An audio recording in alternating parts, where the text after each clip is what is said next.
Hello गाईस, तर विषय असा झाला आहे, पाऊस लय पडलाय काल रात्री.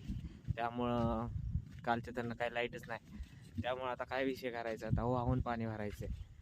आता आम्ही तर काही टाकी काय बसवलं नाही, त्यामुळे शेजारच्या कोणतं पाणी घ्यायचंय. तर कसं भरतं ते तुम्ही बघा. शेतकरी म्हणजे इतका राबतोय पण सगळं नशिबावर आहे.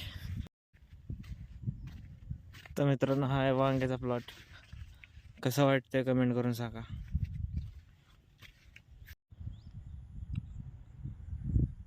तर मित्रांनो, सध्या आता इथनं पाणी भरायचं चाललंय.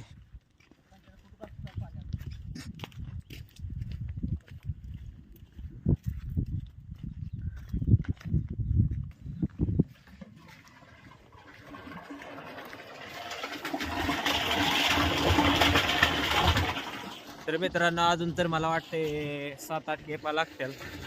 तर इतक्या लांबनं अंतर बघू शकता तुम्ही. इतक्या लांबनं आणायचं आणि ह्या ड्रमामध्ये वाटायचं, औषध कालवायचं आणि ह्या वांग्याच्या प्लॉटला मारायचं. तर मित्रांनो, एवढं सारं कष्ट आहे, एवढं सारं कष्ट घ्यावं लागतंय. काय कायला सक्सेसफुल झाल्यावर लगेच वाटतंय की लगेच भाई यांना एवढा पैसा कुठून आला.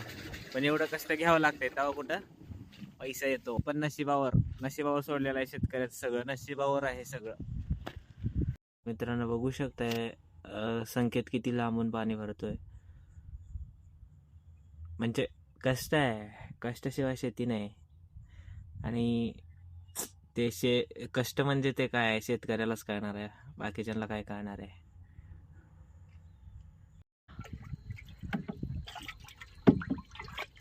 400 रुपयाची बाटली 2 लागतात 2.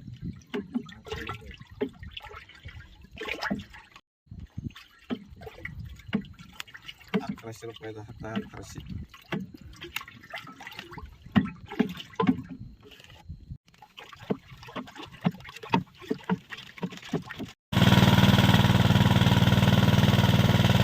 मित्रांनो, औषध मारायला सुरू करणार आहे आता. बघा तुम्ही, एवढी मेहनत आहे मित्रांनो शेतीमध्ये.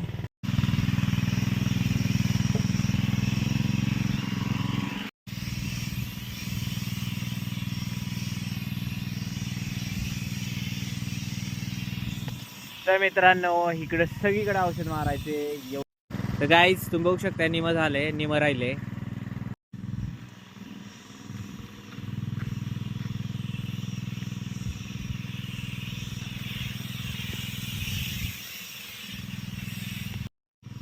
नुसतं कष्ट कष्टाला पर्याय नाही. कष्ट करत राहा, विषय दानक्याबाज होईल.